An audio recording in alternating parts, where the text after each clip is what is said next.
Salut les manchots, présentation et découverte de Kubuntu 21.04. Alors, Kubuntu, qu'est-ce que c'est? Hop, d'abord c'est ça, des animations à gogo. Là, c'était la lampe magique. Et regardez, si je clique sur H-Top, j'ai une animation en transparence et j'ai la gélatine. Alors tout ça, bien sûr, ça se configure. C'est le principe de Kubuntu, une configuration à l'extrême. Alors, la consommation mémoire de cette distribution est assez raisonnable. On est à 600 mégaoctets à vide. Et là, bon, j'ai le logiciel VocalScreen qui est lancé en arrière-plan. Donc, un petit peu de consommation mémoire. Kubuntu, c'est beaucoup d'animations de bureau. Si je clique sur le deuxième bureau, bureau numéro 2, voilà. Regardez comme c'est beau, la rotation des bureaux. Alors, je vais lancer le logiciel Firefox pour avoir des informations supplémentaires sur la distribution Kubuntu. Alors, voici le site officiel de Kubuntu. Vous allez pouvoir télécharger le logiciel. Ici, vous avez Download et vous avez toutes les versions. Je vous conseille la version LTS, bien sûr. Alors, Kubuntu, qu'est-ce que c'est? C'est un ensemble. Ubuntu utilise l'environnement GNOME et Kubuntu utilise l'environnement KDE. Donc, c'est totalement différent. Alors KDE, qu'est-ce que c'est? C'est un ensemble de logiciels. Là, on a la Logitech de Ubuntu, par exemple. Ubuntu va utiliser Thunderbird. Bon, dans la Logitech Ubuntu, actuellement, on utilise aussi Thunderbird. On n'utilise pas Contact. Pour l'éditeur de texte, ce ne sera pas GDix, mais ce sera l'éditeur de texte Kate, que nous verrons en fin de vidéo comment l'utiliser. Le gestionnaire de fichiers, ce ne sera pas Nautilus, mais Dolphin. Donc c'est un petit peu différent pour l'utilisation. Ensuite, pour la suite bureautique, on utilisera LibreOffice et bien sûr, on utilisera aussi sous Kubuntu LibreOffice. On n'utilise pas Calibra, c'est LibreOffice qui est installé d'office. Et pour la Logitech, ce ne sera pas la Logitech Ubuntu, mais ce sera la Logitech Muon, qui est un peu l'équivalent de Synaptic, et bien sûr la Logitech de Discover que nous avons vu sous l'Ubuntu, c'est la même Logitech. Alors, mais KDE, qu'est-ce que c'est? Alors, KDE est le cycle de K Desktop Environnement que l'on peut traduire par environnement de bureau K. Le K n'ayant pas vraiment de signification. Donc comme ça, vous allez savoir, le K ne signifie pas grand-chose.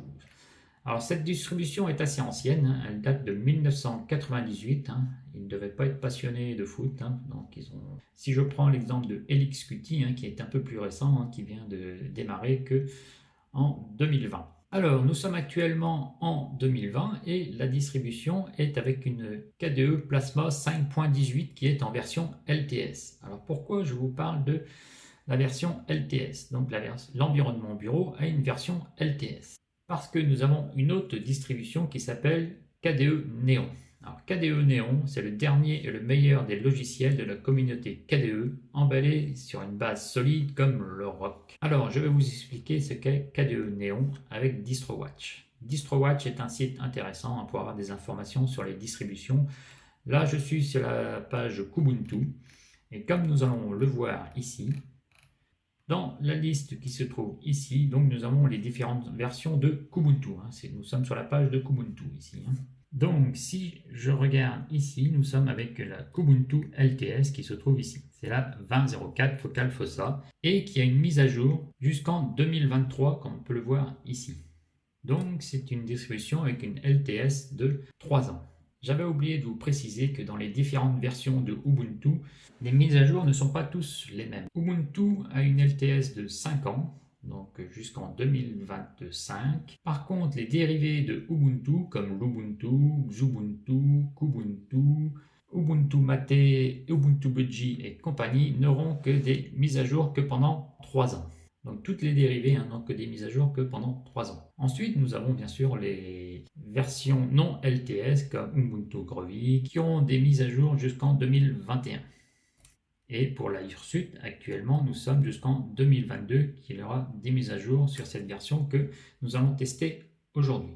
Alors, je vais vous expliquer la différence entre une Kubuntu et une KDE Neon. Pour cela, je vous ai fait des captures d'écran. Je vais lancer Dolphin. Voici la capture d'écran pour vous expliquer la différence avec KDE Neon. Pour Kubuntu, quand on utilise une Kubuntu, on utilise une version LTS de Kubuntu et on va utiliser ici une interface graphique de KDE Plasma qui est 5.18 qui est une version LTS. Quand on est avec la version Ubuntu de LTS, on utilise la version KDE de Plasma 5.18 qui est aussi une LTS. Ensuite, Kubuntu va évoluer à la 5.10 et va utiliser l'environnement de bureau qui va lui aussi évoluer, qui va être la 5.19, qui n'est pas une LTS pour KDE Plasma. Ensuite, la version qu'on utilise actuellement, c'est la 21.04, va utiliser l'environnement de bureau 5.21, qui n'est pas une LTS. Ça, c'est Kubuntu. Ensuite, KDE Neon, c'est totalement différent. On utilise une Kubuntu LTS, qui est la 20.04. Et ensuite, suivant les évolutions de bureau, vous allez pouvoir utiliser l'environnement de bureau 5.19 quand il va être disponible. Et quand le 5.21 va être disponible, KDE Neon va utiliser l'environnement 5.21. Actuellement, nous sommes avec l'environnement de bureau KDE Plasma qui vient d'évoluer à 5.22. Donc KDE Neon va utiliser l'environnement 5.22 et utilisera toujours une base Ubuntu LTS qui sera 20.04. Ça, c'est la différence, c'est KDE Neon. Voilà comment évolue KDE Neon. Alors, cerise sur les gâteaux, là nous avons une Kubuntu MIC, c'est-à-dire qu'ici, comme vous pouvez le constater, j'ai installé la version KDE Plasma qui est 5.22. Normalement, pour la 21.04, on aurait dû être avec une version 5.21. Mais on est là pour tester et j'ai installé la dernière version de KDE pour voir ce que ça donne et pour faire des essais, pour voir si cette distribution peut vous convenir. Donc, comme on peut le voir ici, on utilise une version de KDE Plasma 5.22 pour les tests que nous allons réaliser ici. Nous avons aussi une version Qt, c'est un peu comme l'Ubuntu, hein. Il y a du Qt dans KDE et nous sommes en 5.15 ici. Pour la configuration graphique, j'utilise donc Xorg, c'est X11 que l'on voit ici, hein. J'ai testé Wayland, ça fonctionne, hein, mais pour la capture d'image avec VocoScreen, ça ne fonctionne pas. Donc je suis retourné sur Xong pour faire la démonstration. Et je suis donc actuellement sur Xong pour les tests que nous réalisons ici. Alors bon, c'est assez sympathique, hein, la Kubuntu. Comme vous voyez, je peux faire des dessins à l'écran. Un petit bonhomme. Bon, et tout ça, ça se configure dans Kubuntu, dans les paramètres, hein, on peut faire des essais, je vous montrerai ça. Alors, j'ai fait des captures d'écran.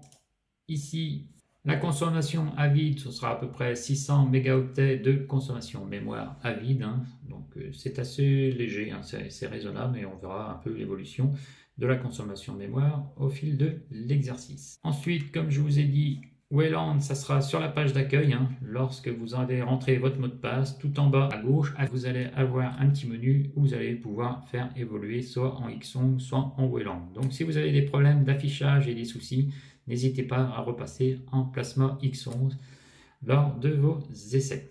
Alors là, je vais fermer l'animation. Hop, regardez comme c'est joli, hein. C'est assez magnifique. Si je fais minimiser, là vous aurez l'animation de la lampe magique. Ça c'est la lampe magique. Donc c'est assez sympathique. Alors la première chose à faire quand vous utilisez un environnement de bureau comme Kubuntu, ça sera de configurer un petit peu le bureau. En bas, c'est bien sûr la tableau de bord. Donc là, je vais modifier le tableau de bord.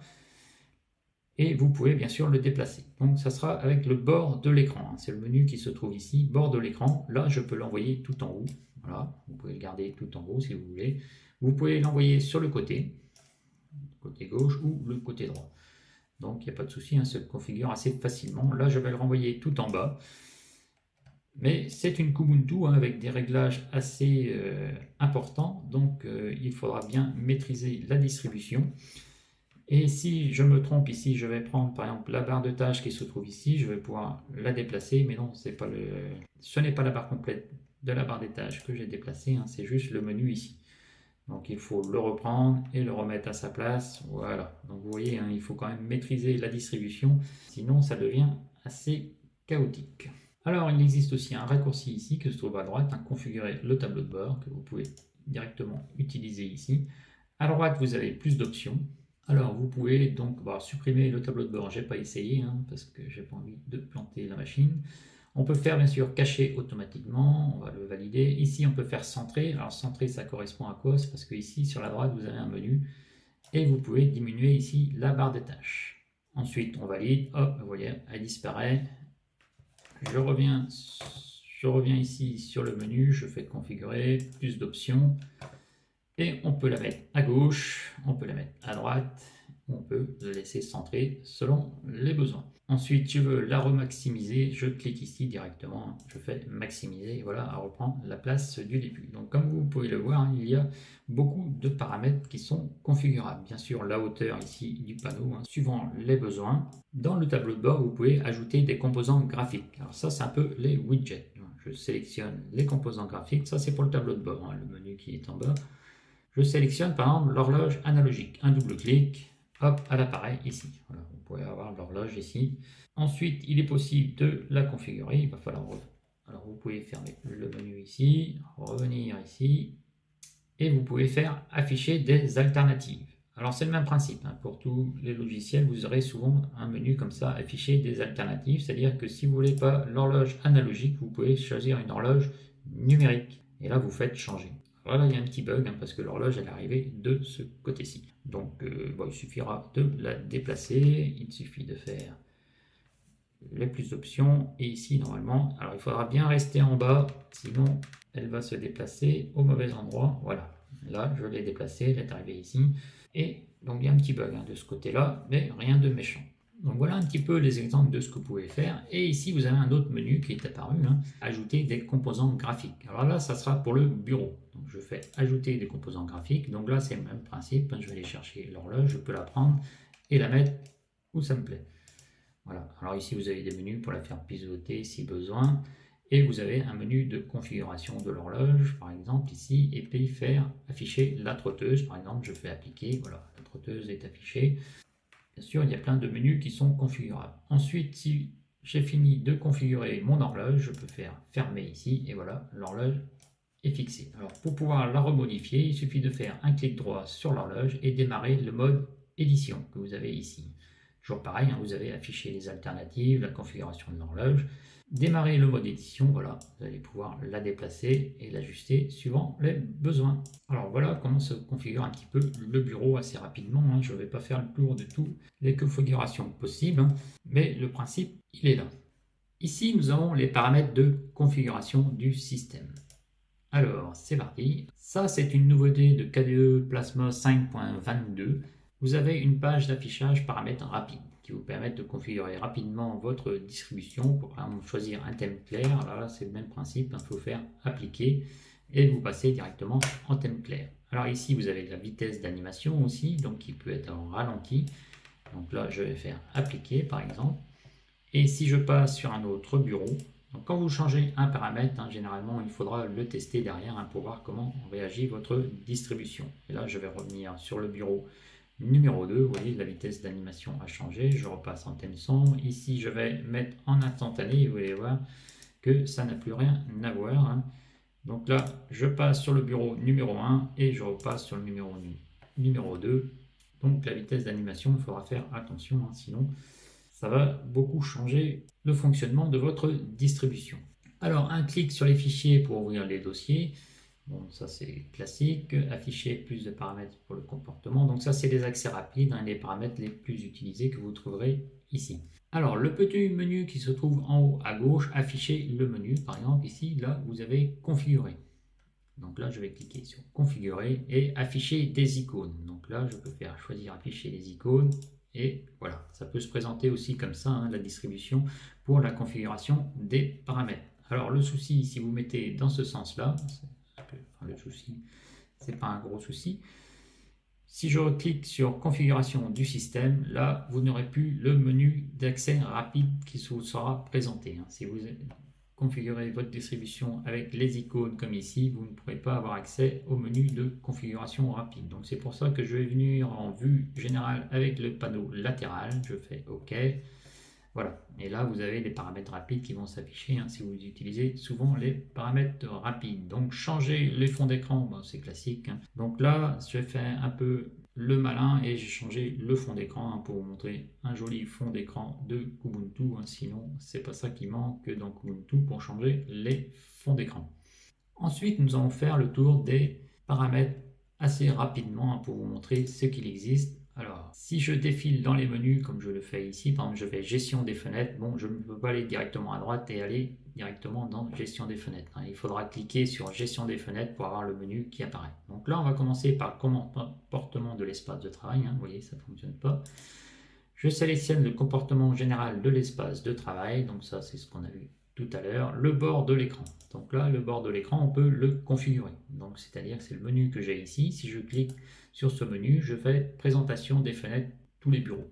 Donc voilà ce que j'ai. Donc présentation des fenêtres, tous les bureaux. Donc je valide. Et quand je vais tout en haut à gauche, voilà, ça me présente tous les bureaux. Voilà, ça clignote un petit peu dans tous les sens. Voilà, et je peux revenir sur mon bureau. Voilà comment ça fonctionne. Nous avons aussi les effets de bureau. Alors les effets du bureau, c'est ce que j'ai actuellement. Animation du clic de la souris, créer une animation associée au clic de la souris. Et là, vous avez une présentation en vidéo. Donc, vous aurez une petite vidéo qui va vous présenter un petit peu l'animation, comment ça se passe. Vous voyez ici, il y a des petites animations quand on clique sur la vidéo. Et bien sûr, tous les paramètres après sont configurables pour savoir comment activer ces paramètres. Donc là, je vous montre le menu, comment ça fonctionne. Donc là, c'est ce que j'ai activé normalement avec le Meta. Alors le Meta, c'est la touche Meta, c'est la touche Windows, les petits carrés de Windows sur votre clavier en bas à gauche. Donc je fais Meta plus l'étoile, Meta plus l'étoile, et là, j'active le menu. Vous voyez, le clic de la souris, ça sera rouge ici. Après, je peux ajuster des paramètres, mettre un petit peu plus de pixels, une durée, une sonnerie, enfin bref, c'est configurable à l'infini, c'est du Kubuntu. Et le clic de la molette de la souris, ça sera vert ici, et le clic droit, ça sera bleu, comme on le voit ici. Donc ça se configure avec le menu que l'on voit ici. Pour revenir en arrière, il suffit de cliquer ici et on supprime la vidéo qui est en animation. Donc ça, c'est l'animation du clic de la souris que j'ai activé. Ensuite, qu'est-ce que j'ai activé? Alors, quand vous ne savez pas qu'est-ce que vous avez activé, mettre en valeur les valeurs modifiées. Comme ça, là, on voit tout de suite. Les animations du cube de bureau. Donc ça, c'est le cube bureau. Donc là, c'est pareil, vous aurez une vidéo. Le cube de bureau, c'est ce que nous avons ici. Hop, ça, c'est le cube de bureau, l'animation. Alors, vous pouvez faire, bien sûr, un glissage. C'est ce qu'il y avait au départ. Vous faites appliquer. Et là, vous aurez le glissage. Ça, c'est le glissage. Bon, je trouve que l'animation du cube du bureau est assez sympathique. Je vais faire appliquer. Et bien sûr, ici, il y aura des paramètres. Je n'ai pas été voir tous les paramètres qui se trouvent derrière. Donc, qu'est-ce que j'ai activé? La fenêtre en gélatine, c'est ce que nous avons ici. La fenêtre en gélatine. Hop. Alors, regardez ici, on peut... Donc, ça, c'est pour prendre le bureau au complet. Si je vais tout en haut à droite, là, le menu va se coller tout en haut à droite. Et si je vais l'envoyer tout en bas à droite, c'est assez sympathique, les animations, il n'y a pas de souci, ça fonctionne bien, c'est fluide.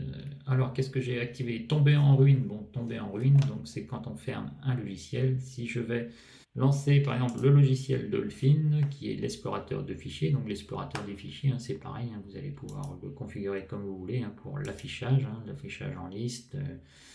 Revenir en arrière, donc vous avez tous les dossiers ici, et par contre je n'ai pas de menu pour formater directement dans le logiciel Dolphin.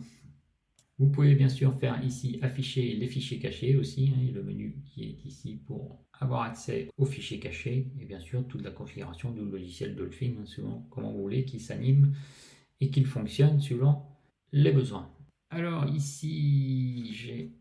Si par exemple je vais dans mon dossier image, j'avais oublié de vous parler aussi de KDE Connect. Ah oui, je voulais vous parler de KDE Connect. Donc là, j'ai essayé de brancher mon smartphone sur Dolphin, mais ça ne fonctionne pas. J'ai des erreurs. Il ne veut pas lire mon smartphone, il ne veut pas consulter les fichiers qui sont sur mon smartphone. Alors j'ai testé avec KDE Connect, mais c'est pas GG, ça ne fonctionne pas super bien.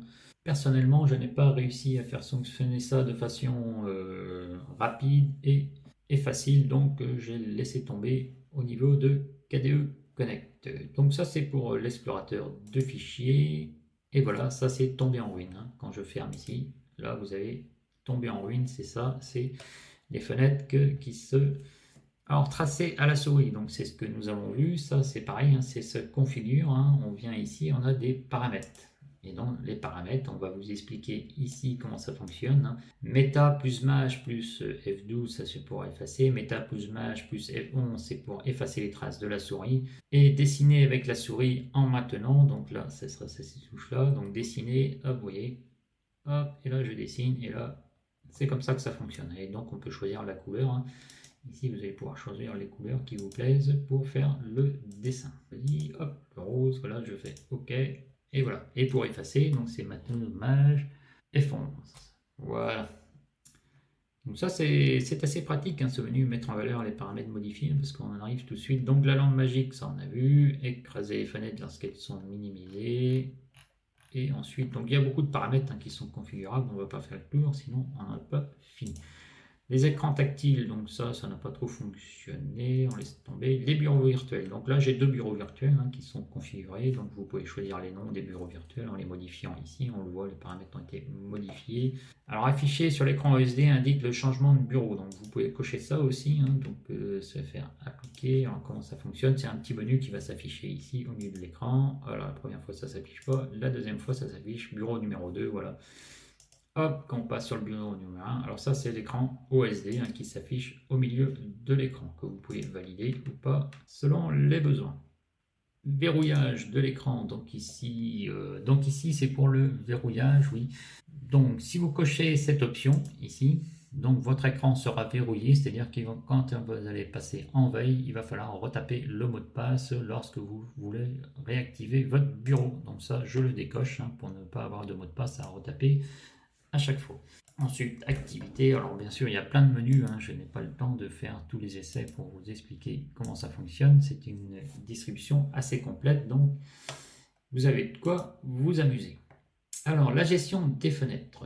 Donc là, qu'est-ce qu'il y a d'intéressant? Politique d'activation des fenêtres. Donc là, c'est pareil, hein, vous allez pouvoir modifier ici au niveau du focus, hein, suivant que vous déplacez votre souris et tout ça pour activer les fenêtres et qu'elles soient actives selon les besoins. Action de la barre de titre. Donc l'action de la barre de titre, c'est ce que l'on a quand je déplace la fenêtre ici. Donc action du bouton de maximisation. Donc le bouton de maximisation, c'est celui-ci. Et si je fais par exemple le bouton central, maximiser verticalement. Donc je clique avec le bouton central, vous allez voir un petit rond vert. Hop, il n'y a pas le petit rond vert, mais je vais l'activer, voilà. Le petit rond vert, je le remets, voilà. Donc ça c'est la molette de la souris, donc je l'envoie ici, et clic droit maximiser horizontalement, donc là je le ramène verticalement, et le clic droit, donc ça va être bleu, hop, c'est horizontal, voilà le principe, hein. Donc si je refais le clic droit, et voilà, et si je fais un clic gauche, hein, ben ça va maximiser en grand, donc c'est ici que se configurent les paramètres, donc il faudra bien se mémoriser ça dans la tête, où se configurent tous ces paramètres dans cette distribution. Le changeur de tâches, donc là c'est pareil, vous allez avoir plein de menus disponibles. Script de Kawin, donc ça ce sont des raccourcis clavier que vous allez pouvoir configurer. Réglage des fenêtres.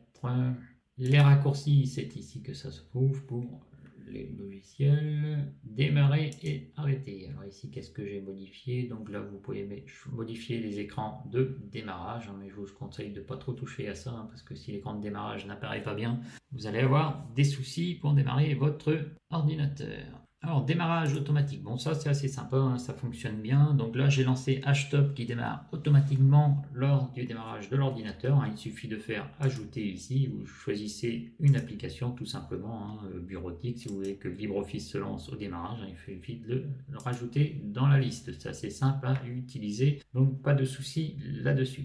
Alors les paramètres régionaux, donc ça c'est les paramètres des langues, hein, que vous allez pouvoir configurer et mettre en français, la distribution. Alors il y a des petits menus encore qui restent en anglais, j'ai trouvé LibreOffice qui était en anglais et Firefox qui était resté en anglais aussi. Je crois bien même que j'ai installé GIMP et qu'il est toujours en anglais, donc là c'est un peu embêtant, mais les paramètres régionaux c'est ici que ça se passe. Application. Association de fichiers, donc là on a aussi les associations de fichiers, donc c'est ici ça se configurera pour avoir VLC par exemple qui ouvre directement des fichiers .mp4 ou des choses comme ça, hein. Quand je vais dans vidéo, voilà, si vous avez de la vidéo et que vous avez des fichiers qui sont en mp4 comme ici, et ben vous pouvez l'associer avec sûrement Voilà, c'est le logiciel qui est ici, VLC Multimédia. Bon, c'est pas des plus simples à utiliser, hein. Sinon vous avez application par défaut, genre trouvé plus sympathique de trouver cette application vidéo ici avec VLC qu'on aurait pu choisir dans la liste, hein, mais vous pouvez choisir pour votre navigateur internet, votre gestionnaire de fichiers. Bon, le gestionnaire de fichiers c'est Dolphin, hein, il faut utiliser Dolphin, hein, de préférence, et ne pas installer Nautilus dans une KDE, ça n'a pas de sens. Ensuite, portefeuille KDE, je pense que ça c'est pour les mots de passe. Bon, après je ne connais pas entièrement cette distribution, hein. Je suis là juste pour vous montrer un petit peu comment ça fonctionne. Et donc ici nous avons pas mal de paramètres de personnalisation. Bien sûr les apparences ici, là vous allez pouvoir choisir les différents thèmes, ça on a vu. Et les infosystèmes, donc les infosystèmes c'est ce que nous avons ici, vous allez pouvoir avoir les infos de votre distribution, mise à jour des logiciels. Alors, oui, ici c'est une nouveauté aussi de KDE Plasma version 5.22, vous allez pouvoir cocher cette option, utiliser les mises à jour hors ligne. Les mises à jour, alors c'est écrit un petit peu petit, hein, mais les mises à jour hors ligne renforcent la stabilité du système par application des modifications pendant le redémarrage du système. Donc les mises à jour seront faites au redémarrage. L'utilisation de cette mise à jour est fortement recommandée, hein. Donc ça peut être intéressant à cocher, hein. Vous faites appliquer. C'est une nouveauté, hein, de 5.22. Vous pouvez cocher cette option. Alors maintenant que nous avons fait un petit peu le tour de la configuration du système, nous allons voir un petit peu ici le menu qui se trouve à gauche, c'est le lanceur d'application. Le lanceur d'application, bon, c'est celui-ci, hein. Donc là, le principe des favoris, hein, c'est toujours le même. Si vous voulez avoir LibreOffice en favori, un clic droit et vous allez pouvoir l'ajouter aux favoris dans le menu qui se trouve tout en bas, hein, ajouter aux favoris. Et là, vous allez le retrouver ici. Il sera présent, LibreOffice est présent ici. Alors, nous allons faire un petit peu le tour des logiciels qui sont disponibles. Alors, c'est pareil, hein, ici, vous avez configuré le lanceur d'application. Donc, je lance le menu, hein. Donc là, on a vu un petit peu. Donc là, c'est pareil, hein, on peut afficher les préférés dans une grille ou dans une liste. Donc là, je vais afficher dans une liste, par exemple. Je fais appliquer.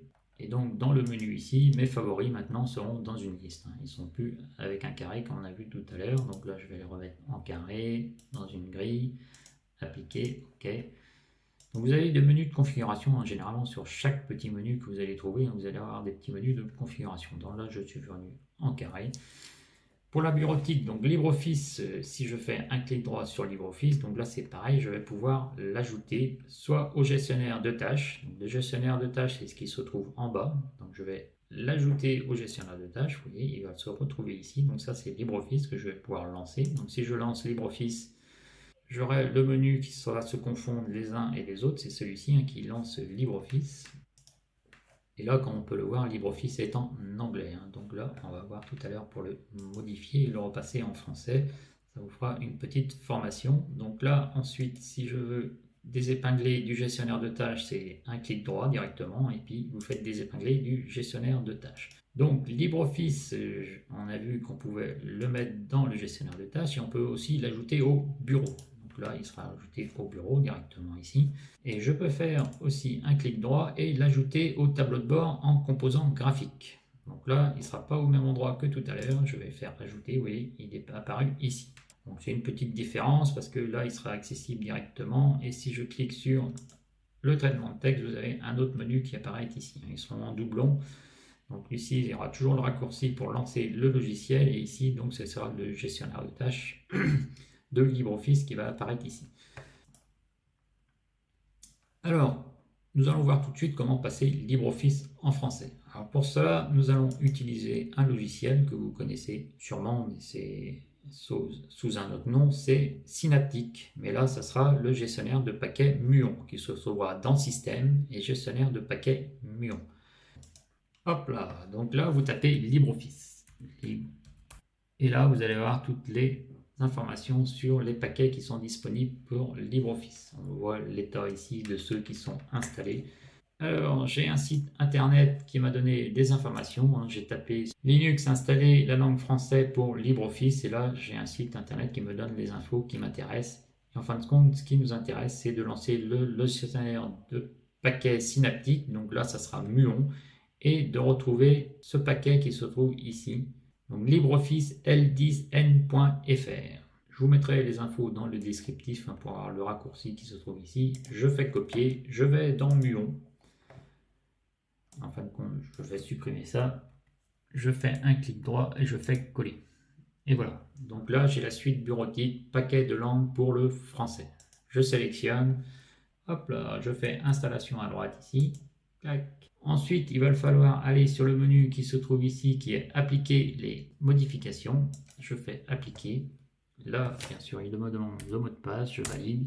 Et il va installer le paquet pour que LibreOffice passe en français. Donc maintenant qu'il est installé, je peux fermer le logiciel Muon qui me permet d'installer des paquets individuellement. Donc si je relance ici LibreOffice, normalement il sera en français avec les menus. Vous voyez, les menus sont passés en français maintenant. Donc ça sera plus simple à utiliser LibreOffice. Voilà, donc il y a des petites choses comme ça qu'il faudra passer en français, comme ça sera pareil pour le navigateur Firefox et peut-être d'autres logiciels qui sont installés. Alors ensuite, comme vous avez mis LibreOffice ici, alors vous pouvez faire un clic droit et ensuite vous pouvez faire modifier le tableau de bord et ensuite vous allez pouvoir supprimer par exemple LibreOffice Writer, c'est comme ça qu'il faudra le supprimer lorsqu'il est dans la barre ici. Hop, voilà, supprimer. Si je fais un clic droit, déplacer dans la corbeille. Voilà. Et là, vous vous retrouvez avec un bureau vierge. Alors ici, nous avons le lanceur d'applications. Alors là, c'est le même principe. Vous faites un clic droit et éditer les applications. Alors les applications, là, vous allez pouvoir modifier le menu qui se trouve ici. Si je vais par exemple dans le menu jeu, si vous voulez voir le jeu de cartes, il faudra cliquer sur le jeu de cartes. Il ne vient pas automatiquement, donc je clique sur le jeu de cartes et là, j'ai le jeu de cartes Cas Patience qui est présent. Dans la logique, il y a Cas Sudoku.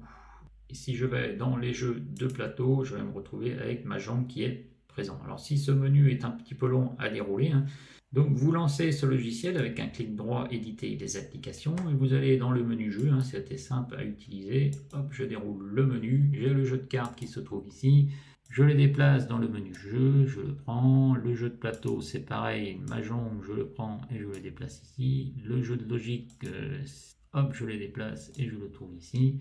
Et là, bien sûr, vous pouvez les remettre tout en haut, déplacer vers le haut. C'est assez simple à utiliser et vous faites enregistrer. Et là, ça sera directement enregistré. Donc, si je vais dans le menu jeu maintenant, j'ai le jeu Patience qui est disponible ici, Mahjong et Cas Sudoku qui est directement présent ici. Donc, vous pouvez un petit peu arranger vos menus ici pour le menu qui se trouve à gauche. Alors, c'est le même principe. Sur la gauche, vous avez affiché des alternatives. Je vais fermer ici le menu. Je fais un clic droit donc sur le lanceur d'application. C'est le même principe. J'ai affiché des alternatives. Donc, si ce menu-là ne vous plaît pas, il est possible d'en afficher le tableau de bord des applications. Alors, je fais changer. Et là, vous allez voir, voilà, vous avez maintenant un tableau de bord avec les applications qui sont directement présentes ici. Donc si je vais être dans bureautique, vous avez la bureautique, les jeux, ce qu'on a modifié tout à l'heure, qui sont avec les jeux directement accessibles ici. C'est à vous de voir si cette configuration vous intéresse.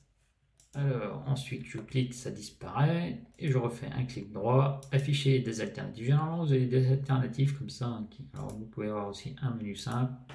Voilà, un menu tout simple comme ça, là, ça peut être aussi intéressant. À vous de voir ce qui vous plaît, c'est pas les menus qui manquent. Je vais faire lanceur d'application comme on avait tout à l'heure, pour pas trop être dépaysé. Donc on a vu un petit peu la bureautique, la configuration, donc c'est ce que nous avons vu dans le menu qui se trouve ici directement. En éducation, donc vous avez mathématiques, donc là c'est pareil, il faut cliquer pour avoir le menu LibreOffice Math de disponible. Alors, en graphisme, bon là j'ai installé le logiciel le GIMP 2.10 et là on voit aussi qu'il est en anglais. Donc on retrouve encore l'astuce pour le passer en français, c'est pas toujours évident. Je n'ai pas trouvé de logiciel pour gérer les images, à part le logiciel ici GenView qui vous permet de visionner les images, mais je n'ai pas trouvé de logiciel pour gérer les photos, le classement et des choses comme ça. Si j'ai mes photos qui sont présentes ici, mais je n'ai pas trouvé de logiciel spécialement pour les classer. On peut peut-être le faire avec ce logiciel-là, mais ce n'est pas.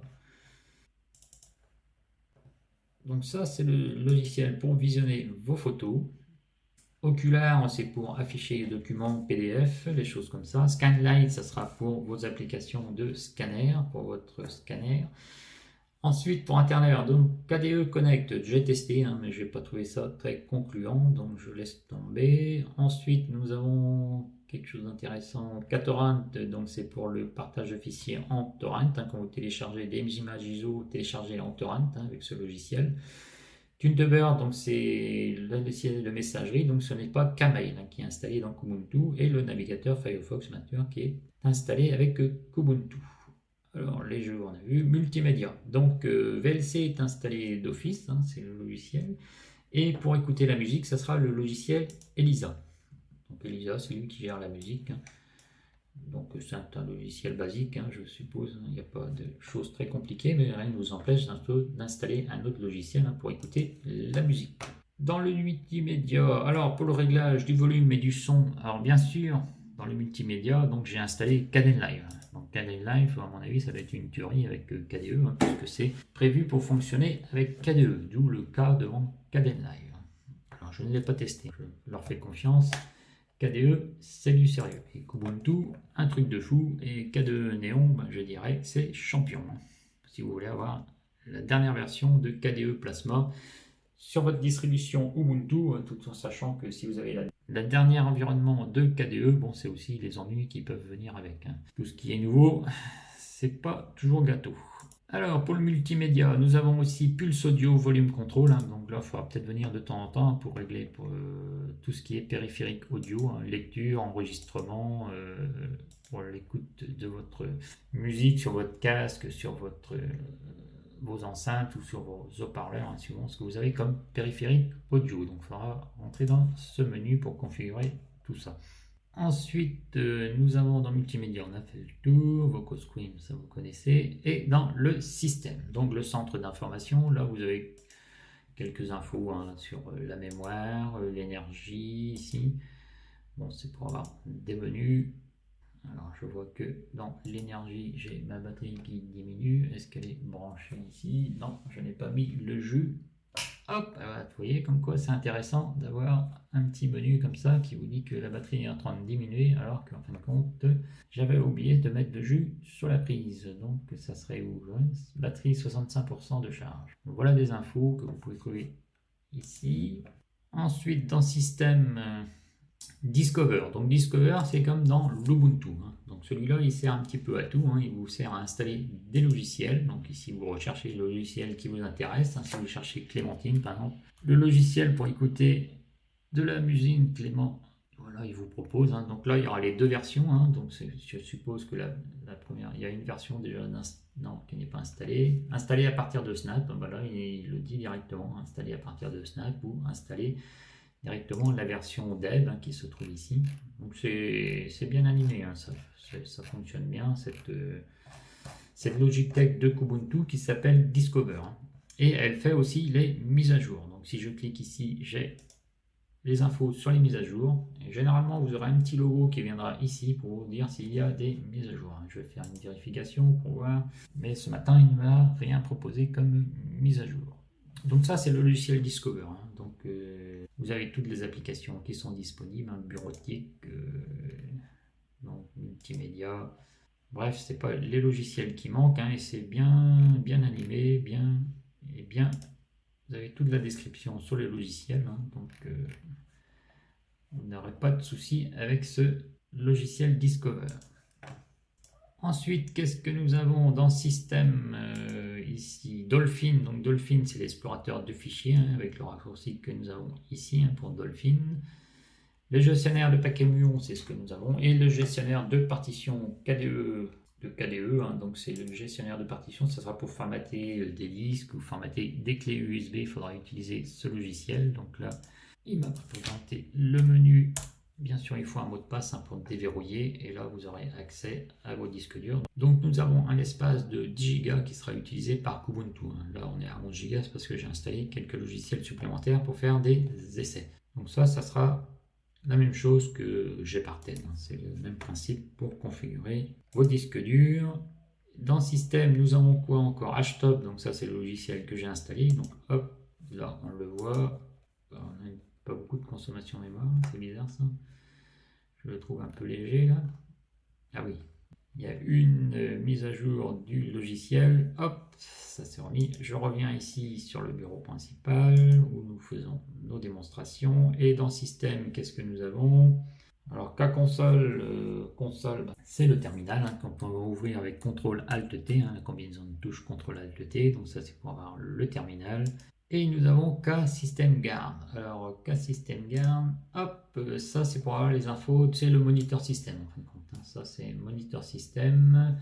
Donc, bon, c'est assez sympathique. Ici, vous avez les tâches du moniteur système et la charge système pour savoir si un processeur est bloqué ou si on utilise beaucoup le fichier swap ici. Non, on voit qu'on n'utilise pas le fichier swap.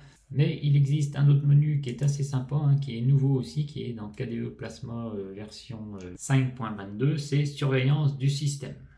Hop, ça c'est un nouveau menu qu'ils ont fait, qui est assez pas mal, par contre, peut-être qu'il serait, si je vais dans configuration système et que je mets un thème clair, ça serait peut-être un peu plus sympathique, peut-être ce menu là. Hop. Oui, bon, c'est pareil, c'est mémoire, donc la mémoire utilisée, là on est à 2 Go 9, l'espace disque utilisé, on est à 50%, le processeur utilisé, et là vous avez les applications qui sont lancées. Si jamais vous voulez fermer une application, on voit la consommation mémoire, c'est 1 Go pour le navigateur Firefox, et si on fait un clic droit, on peut fermer l'application. Donc ça c'est un nouveau menu qui est apparu avec KDE Plasma 5.22. On va revenir en thème sombre, on va faire appliquer. Dans Système, Startup Disk Creator, donc pour créer des clés USB de boot, de Linux de préférence. C'est avec ce logiciel que vous allez pouvoir créer des clés USB, télécharger une image ISO, brancher votre clé USB et graver votre image ISO. Voilà, ça, le logiciel est déjà intégré. Je voulais vous expliquer un petit peu le logiciel Kate. Donc Kate, c'est un éditeur de texte. Alors souvent, moi, quand je vous demande de faire des commandes dans un éditeur de texte, je vous dis de faire sudo gedit et puis une commande qui va derrière. Donc là, c'est un petit peu différent à l'utilisation. Donc là, je vais aller par exemple sur mon disque dur, là, ETC, là je vais remettre la configuration d'origine. Je vais souvent modifier ce fichier là qui est le fstab. Le fichier de fstab, c'est celui-ci. Donc là, ça fonctionne différemment avec Kate, parce que je vais faire un double clic directement avec l'explorateur de fichiers. Ici, par exemple, je vais faire des modifs. Donc là, je fais une modif assez simple. Alors, j'agrandis un petit peu. Là, par exemple, je vais faire... je mets dièse devant. Dièse, c'est un commentaire. Donc ici, je peux écrire ce que je veux. Voilà. Et maintenant, je veux enregistrer le fichier. Alors bon, c'est pas si évident que ça pour enregistrer le fichier. Moi, j'ai trouvé que ça fonctionnait comme ça. Donc c'est avec le molette de la souris. Vous allez cliquer sur la molette de la souris. Il va vous proposer un menu pour enregistrer. Alors si je clique à gauche, bon, il n'y a rien qui se passe. Si je clique à droite, donc là, j'ai un menu pour fermer et pour supprimer, copier, ouvrir. Mais je n'ai pas de menu pour enregistrer. Et si je clique avec la molette de la souris, donc là, vous allez voir du vert. Hop. Là, voilà, j'ai fermé un document Kate. Le document fstab a été modifié. Voulez-vous enregistrer vos modifications ou les abandonner? Donc là, moi, je voudrais enregistrer mes modifications. Donc je fais enregistrer et là, il me demande un mot de passe. Donc je passe en super utilisateur directement avec le logiciel. Je n'ai pas besoin de lancer une commande sudo gedit fstab. Ça va fonctionner directement. Donc si je fais fermer ici, maintenant je fais un double clic et vous voyez que la modif a été rajoutée. Ici, les modifications ont été prises en compte. Alors, je ne sais pas trop utiliser le logiciel Kate, mais c'est comme ça qu'il fonctionne déjà pour enregistrer un document et directement en mode sudo. J'ai essayé la commande sudo Kate et pour modifier un logiciel fstab, mais ça ne fonctionne pas. Il ne me donne pas les autorisations pour ouvrir ce logiciel en mode terminal. Donc, c'est comme ça que ça fonctionne pour modifier un fichier. Et nous allons aussi finir en apothéose avec le logiciel Spectacle. Alors des fois, on découvre des pépites, quand on fait un test de distribution comme ça, et là je viens de découvrir une pépite qui s'appelle Spectacle. Alors, qu'est-ce que c'est le logiciel Spectacle? Je vais vous expliquer très simplement. Pour cela, je vais aller sur ma page de mon site internet qui s'appelle Libre à Quimperlé, bien sûr, et je vais faire une capture d'écran. La capture d'écran, c'est le logiciel Spectacle. Pour cela, j'appuie sur la touche imprime sur mon clavier. Et voilà, là j'ai une capture d'écran. Bon, vous allez me dire, bon, rien d'extraordinaire dans ce logiciel, hein. Bon, ici j'ai un délai bien sûr, hein, la fenêtre active par exemple, je peux sélectionner la fenêtre active ou bien le plein écran. Là je vais choisir le plein écran, je vais mettre un délai de 4 secondes par exemple, et je vais prendre une capture d'écran. Hop, donc là je vais modifier ma capture d'écran et je vais aller ici. Et alors, hop, voilà, la capture d'écran a été prise. Bon, bah, rien d'extraordinaire là-dedans. Et ici, il y a quelque chose qui a été rajouté. C'est ce qui se trouve ici, annoter. Là, nous avons une option qui est intéressante, c'est annoter. Donc, je clique sur annoter. Et là, il y a un menu qui va s'ouvrir sur la gauche. Un menu très intéressant avec des options qui vous permettent de faire des annotations directement dans l'image qui se trouve ici. Alors, je vais faire des exemples, hein. On va aller voir ça vite fait. Regardez, un numéro avec un pointeur. Donc je prends le numéro ici. Alors les tutos en image. Les tutos en image, qu'est-ce que c'est? C'est ce que vous allez pouvoir trouver ici. Là, ça c'est un tuto en image. Quand vous cliquez sur ce lien, c'est un tuto en image. C'est un tuto en image ici aussi qui se trouve là. Et là, dans imprimante multifonction, c'est pareil. Ou c'est PL Devolo, c'est des tutos en image. C'est pas des vidéos. Alors je reviens sur le menu ici, alors je peux choisir la couleur, je peux changer la couleur, ici je peux mettre du vert, et donc dans le 2, dans le 2 c'est le tuto vidéo, et dans le tuto vidéo, donc là c'est pareil, je vais choisir mes flèches, je choisis ma couleur, hop, et les tutos vidéo, c'est quoi? C'est ça, c'est des cases avec des Thunderbird ici, sauvegarde, mail et contacts, c'est des vidéos. Ici, Internet via Bluetooth, ça c'est des vidéos. Donc vous avez des tutos en vidéo. Et des fois, quand vous cliquez sur le lien désactiver le Secure Boot, bon, vous aurez un tuto en image et en vidéo. Vous aurez peut-être les deux. Ça dépend des options. Alors bien sûr, il est possible de flouter. Ici, je vais flouter le tutoriel. Il est possible de rajouter aussi des emojis. Alors si vous n'êtes pas content, vous pouvez mettre un emoji comme quoi vous n'êtes pas content. Alors il y a plein d'options supplémentaires. Ici c'est quoi? C'est pour écrire je crois. Voilà, vous allez pouvoir écrire. Ici vous avez des marqueurs, marqueur rectangle. Donc là vous avez un gros marqueur. On peut faire un gros marquage ici. Voilà. Et ici vous avez des effets ici que vous pouvez par exemple tout passer en noir et gris. Voilà, tout est passé en noir et gris. Alors là je vais mettre no effet. Alors, ce qu'il y a de intéressant, c'est qu'une fois que vous avez fait modification, il est possible de revenir sur le menu qui se trouve ici et qui est Select. Et là, vous allez pouvoir déplacer tous les menus que vous avez fait. Donc là, c'est intéressant. Vous pouvez revenir en arrière sur toutes les modifications que vous avez faites. Vous pouvez les ajuster et les régler comme il vous convient. Donc c'est assez sympathique ce logiciel, et vous pouvez bien sûr aussi supprimer. Ça fonctionne très très bien. Alors bien sûr on peut mettre du texte. Donc le texte ici, je peux choisir aussi la couleur, du violet. Hop, alors ici la hauteur de texte, on va aller un petit peu limiter. On peut le mettre ici jusqu'à 40. Je n'ai pas réussi à monter plus haut. Donc là si je mets 40, voilà, KDE. Et bien sûr, si vous avez fait des erreurs, vous pouvez supprimer le petit truc ici. Alors, on peut avoir aussi avec le pourtour ou sans le pourtour, border, no border, voilà. Et là, je recommence à mettre mon texte ici avec no border, voilà. Kubuntu. Alors voilà, ça c'était pour finir en apothéose avec ce logiciel de capture d'écran. Alors ensuite, il suffit de faire annotation a été saisie ici. Et vous faites un petit clic. Ensuite, vous faites enregistrer sous. Et vous allez enregistrer votre capture d'image où bon vous semble. Voilà une présentation de cette distribution de Kubuntu qui est assez complète. Alors si je compare Ubuntu avec Kubuntu, je dirais que Ubuntu c'est plutôt un train. Parce que vous êtes sur des rails et vous êtes bien guidé. La Ubuntu Budgie, c'est plutôt une voiture. Vous allez pouvoir tourner à gauche, tourner à droite avec la Ubuntu Budgie. Et si vous utilisez une Kubuntu, c'est plutôt un hélicoptère. Ça va un peu dans tous les sens, monter, descendre à droite, à gauche. Là, c'est pas les menus qui manquent pour configurer cette distribution. C'est alors une petite option que j'ai trouvé aussi sympathique que je vais vous montrer. Par exemple, je prends le logiciel ici qui s'appelle Vocoscreen. donc je vais plutôt faire avec un autre logiciel que VocoScream. Je vais le faire avec le logiciel HTOP. Donc là, on voit la consommation mémoire. On est redescendu à 1 Go 22 de mémoire. Alors, vous avez un petit menu qui se trouve à gauche, généralement dans chaque logiciel. Vous faites un clic dessus et vous avez des actions supplémentaires dans ce menu. Dans les actions supplémentaires, vous pouvez configurer les paramètres spéciaux des fenêtres. Donc, je déroule ce menu. Alors, je vais le mettre en grand pour qu'on voit un petit peu mieux. Alors, taille et position, au départ, je ne les avais pas. J'ai été dans Ajouter une propriété et à ce moment-là, j'ai tout un menu ici qui se déroule, qu'il est possible d'ajouter des choses.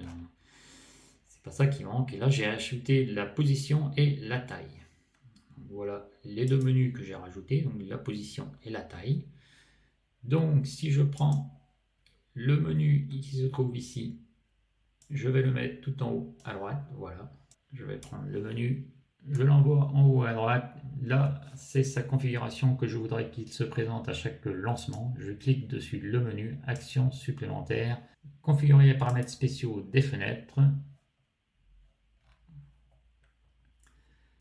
Donc là, j'ai la position normalement qui est ici.